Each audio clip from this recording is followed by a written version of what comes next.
Ryu, there's something I need your help with.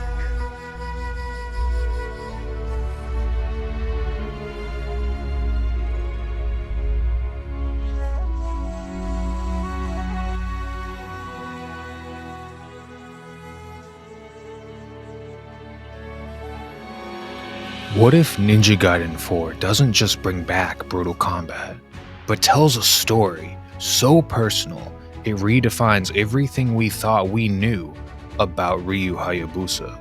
From ancient prophecies to emotional betrayals, we're diving into the narrative depths this game could explore, and why it might just become the most important Ninja Gaiden ever made. For over 3 decades, Ninja Gaiden has defined what it means to master the blade and the way of the ninja. Fast, precise, punishing, a test of skill so sharp that it became legendary. But through it all, the story, often a whisper beneath the screams of battle. Still, fans stayed, not just for the challenge, but for the world, for Ryu, for what could be. Because beneath every boss fight, every brutal encounter, there's something deeper. A legacy not just of violence, but of loyalty, loss, honor, and unspoken destiny. It's time that Ninja Gaiden's story stood shoulder to shoulder with the gameplay that made history.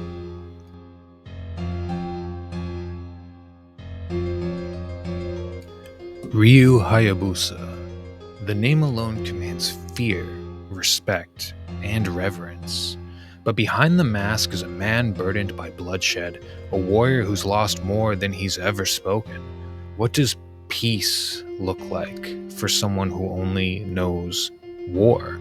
Can you truly walk away when your legacy is carved into the dead? Imagine a Ryu forced to confront his past, haunted by those he couldn't save, or worse, betrayed by those he swore to protect. What if a trusted ally fell into darkness? What if the Dragon Clan itself fractured, and Ryu was forced to choose a side? No more missions, no more just trying to kill demons, just a final truth waiting in the shadows.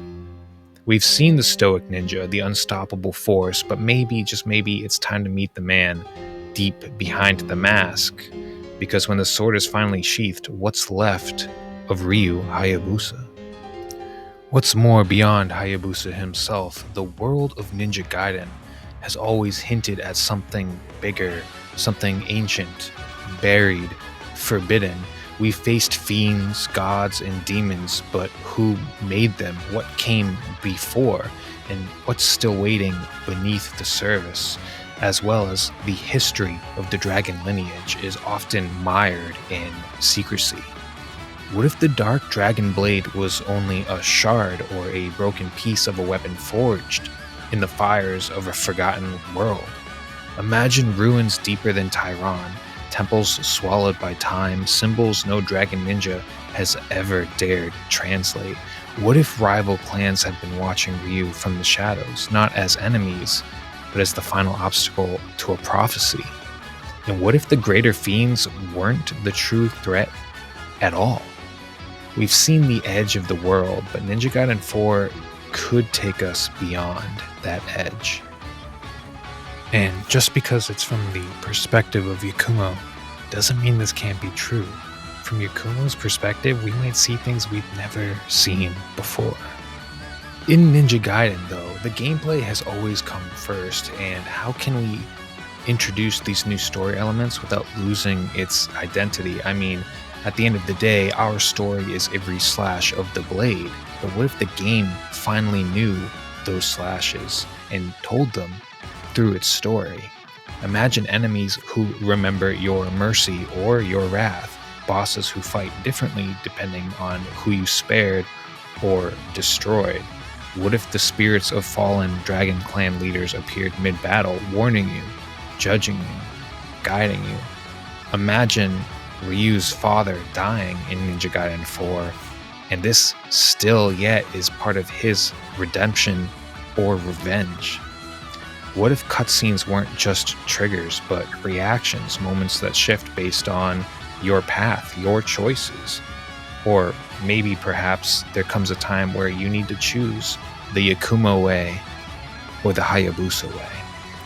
Ninja Gaiden 4 could be more than a return to form. It could be a new form altogether, where story and steel are one.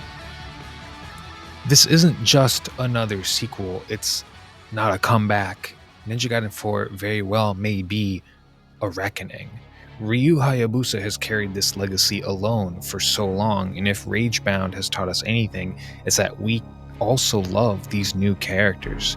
Maybe it's time his role in the story was to pass the blade to a younger generation, or perhaps more so, become the sacrifice needed to stop the demons. I don't know. A student in hiding, a bloodline lost, a final mission no one walks away from. Ryu's legacy could be so much louder than just a shelved main character. What if Ninja Gaiden 4 isn't about survival anymore? What if it's about saying goodbye? Because when legends fall, they leave behind more than stories. They leave behind destiny. Now, I'm not one advocating that they kill off Ryu Hayabusa. I would be pretty devastated. But I do think that there are levels of depth that they could explore with these new games, or at least this new game, that we've never before seen in Ninja Gaiden. If Ninja Gaiden 4 dares to go this deep, emotionally, thematically, mythologically, it could be the sequel we never knew we wanted. But what do you think? What kind of story would you want to see? Drop your ideas below and let's build the ultimate Ninja Gaiden 4 together. And let's hope they pull through for us. Subscribe for more deep dives into Ninja Gaiden, action games, and the stories hidden in plain sights. Until next time, this is Ninja Burrito. I'll see ya.